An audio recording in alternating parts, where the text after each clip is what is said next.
আপনি যদি একটা গ্রুপে কাজ করেন একটা অফিসে, তো এখানে বেশিরভাগ বড় বড় অফিসগুলোতে যেটা দেখা যায় যে তাদেরকে সার্ভার থাকে এবং সার্ভারের আন্ডারে নির্দিষ্ট একটা লোকাল ফোল্ডার থাকে যেখানে সবাই ফাইল রাখে এবং ওখান থেকে সব কলিগরা একই ফাইল দেখা যাচ্ছে বারবার নিয়ে নিয়ে কাজ করছে।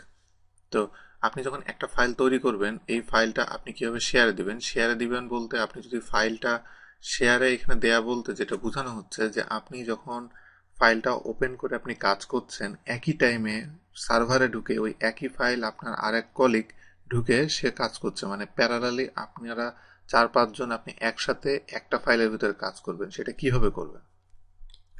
যেমন আপনি যদি ওইটা করতে চান, এখানে দেখেন রিভিউ ট্যাবের ভিতরে এখানে শেয়ার ওয়ার্কবুক আছে। শেয়ার ওয়ার্কবুক আমি যদি দেই, এখানে আমাকে এটা চেঞ্জ করতে হবে। এখন এই মুহূর্তে কে এটার ভিতরে আছে সেটা হলো, মানে আমার নামই দেখাচ্ছে এখানে যে কে এখানে আছে।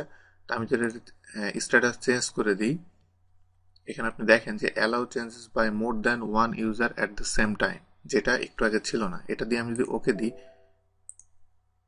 দিই তাহলে এখানে একটা স্ট্যাটাস চেঞ্জ হয়েছে।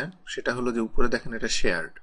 এখন আমি আচ্ছা, এটা ওপেন করে যখন আমি কাজ করছি, একই টাইমে আরেকজন যদি ওপেন করে এটাতে যদি সে কাজ করে এবং সে চেঞ্জ করে, আমার এখানেও সেটা আপডেট হবে এবং আহ, আমরা 2-3 জন প্যারালালে একটা ওয়ার্কবুক নিয়ে আমরা কাজ করতে পারবো, শুধুমাত্র এটা শেয়ার দেওয়ার কারণে।